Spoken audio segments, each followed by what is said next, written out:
Hello, planet Earth, or should I say, maggots? Welcome to my YouTube channel. We're at IDK, my BFF Jill 730.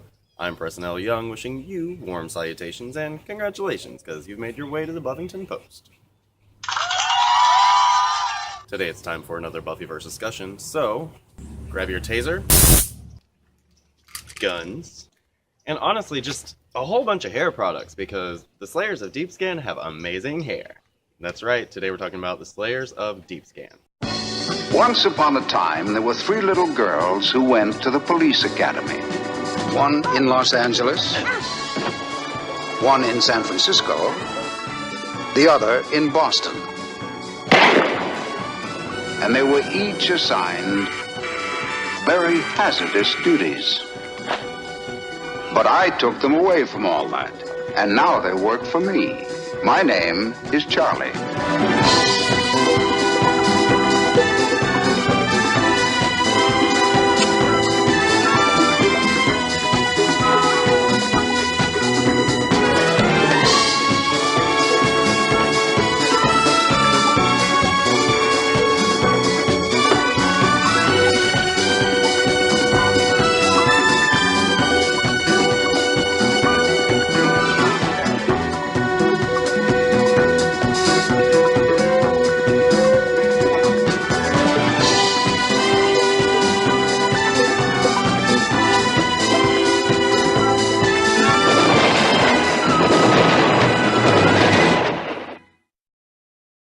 Okay, Planet Earth, so let me start off by saying Deepscan is just a really great idea.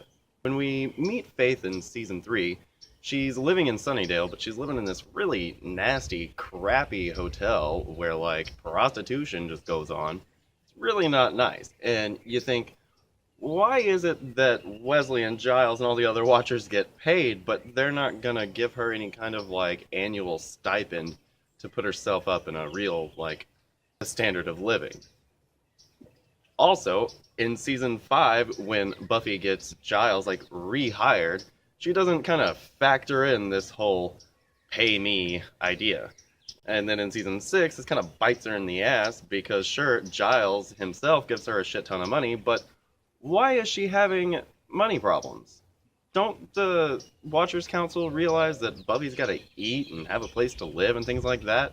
And sure, it's kind of untraditional for her to be living in a home with a whole family unit, but hello, they, like, work for her, right? So I don't really get the whole the Watchers get paid, but the Slayers don't mentality. Anyway, so on to Deepscan. If you'll remember in Season 7, Kennedy, when she came in, she was the oldest of the potential Slayers, so she really kind of stepped up and was guiding them and training them and putting her, like, military pants on and all this good stuff. So at the end of Season 8, when all of this, like, craziness goes down and Buffy destroys magic, Willow dumps Kennedy and she's just kind of sitting there with her hands tied. She's got no, like, mystical destiny anymore because magic's done, and she's lost Willow, so she figures she'll throw herself into this Deepscan thing, which is actually a really good idea.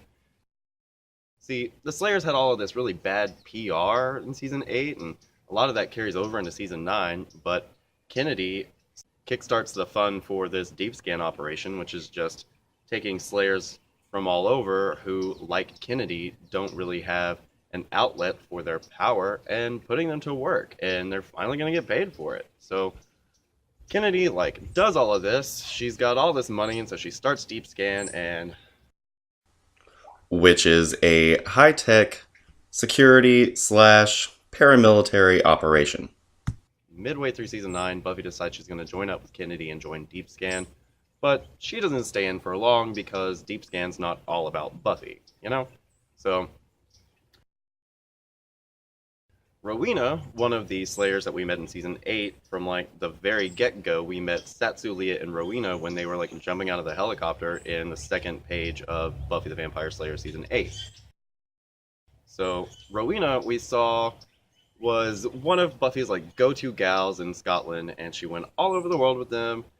She was, like, down at the Seat of Wonder and all this good stuff, and after Amy and Warren had sent a, like, magic bomb to destroy the whole Scottish base, Rowena actually rallied all the Slayers and saved everybody from the crazy magic lizard mutant frog demon guys. So yeah, Rowena's cool, and it makes sense that she would be in Deepscan because she was such a great operative that she would want to use the talents that she had. So then we also, once Faith goes into Deepscan, we see that Leah, another one of the go-to gals in Season 8, has joined up with Deepscan. And like I said before, I was almost going to put Leah and Rowena in Felicia territory because even though they're there with us the whole time during Season 8, we don't really learn anything about them. The best thing to come out of Leah was in issue number 1 of Season 8 because Buffy grabs this great big cross and she kills this great big demon with it, and she goes, I feel kind of odd about using a crucifix to kill something, and Leah goes, you don't know a lot about religion, do you? And it's pretty much the best line of the issue. So, yeah, we've got Leah and Rowena have both kind of found a home in Deepscan. So then there's Holly, another one of the Deepscan Slayers that's kind of mentioned in Season 10. We don't learn a whole lot about her. I couldn't tell you anything about her except she's got amazing hair, and it's so awesome I could never pull it off. Then there's May, who is kind of like the first friend that Faith makes when she goes into Deepscan in Season 10. May's really nice. She wants to help everybody, and when the shit hits the fan in South America, she decides to see it through to the end with Faith, and once everything's said and done, of course, she just stays with Deepscan.